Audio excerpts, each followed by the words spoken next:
The RTS genre has always had its fair share of ups and downs. Ever since the end of the genre's golden age, attempts at creating memorable, high-quality real-time strategy games have been largely hit or miss.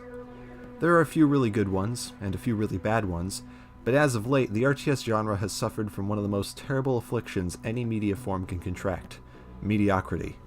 Most of the RTS games coming out nowadays don't do much to improve upon the genre using 21st century game development tools and techniques, and end up falling short of what they could have become.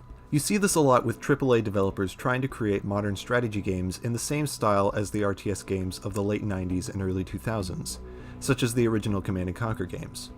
What these developers often fail to realize, however, is that most RTS gamers nowadays are looking for something new that blends elements from classic RTS titles with newer game mechanics and more interesting concepts. The game Nightside from Omni Dream Creations is one such game that tried to add unique twists on the traditional RTS formula, doing quite a few things right, but still lacking in several key areas. One of the game's best aspects is its faction design, which is very asymmetrical but still mostly balanced. Each of the game's 4 factions operate very differently at the base level, which makes them all the more unique to play as.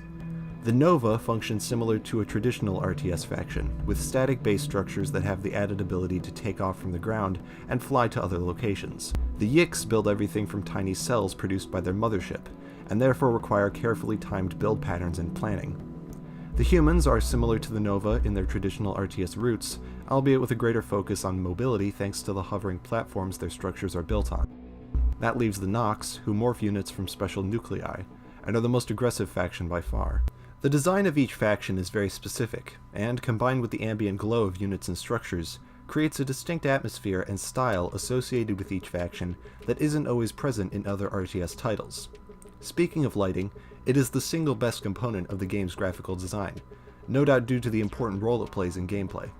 There is no fog of war in Nightside, but the planet the game takes place on is perpetually shrouded in darkness, meaning you'll only be able to see the terrain or enemy units through light. Lighting effects look absolutely beautiful, and reflect off of the slippery, frigid terrain in a very realistic fashion. Though the rest of the game's graphical design is sort of mediocre, the quality of the game's lighting is second to none. At this point, Nightside seems like a fairly standard RTS title, with a few twists that make it stand out. But unfortunately, this game suffers from some significant drawbacks. There's no multiplayer support for this game, as the developers don't have the resources to maintain a multiplayer server. For an APM strategy game like Nightside, this is a very big problem, as it leaves the game's limited skirmish mode and mediocre campaign as the only remaining aspects of the game. There are also some balance issues concerning the advantages the Nox wield over the other factions, and an overall lack of content. For what it tries to accomplish as a game, Nightside only does a rudimentary job, as it still lacks quite a few key features expected of strategy titles in the 21st century. However, it still has several excellent points, and can be a very good RTS to play in order to pass the time, since most matches don't last longer than 20 minutes or so, and the game doesn't demand a considerable amount of investment on behalf of the player.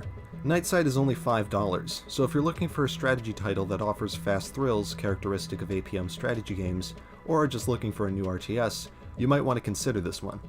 Those were my thoughts on Nightside. Thanks for watching.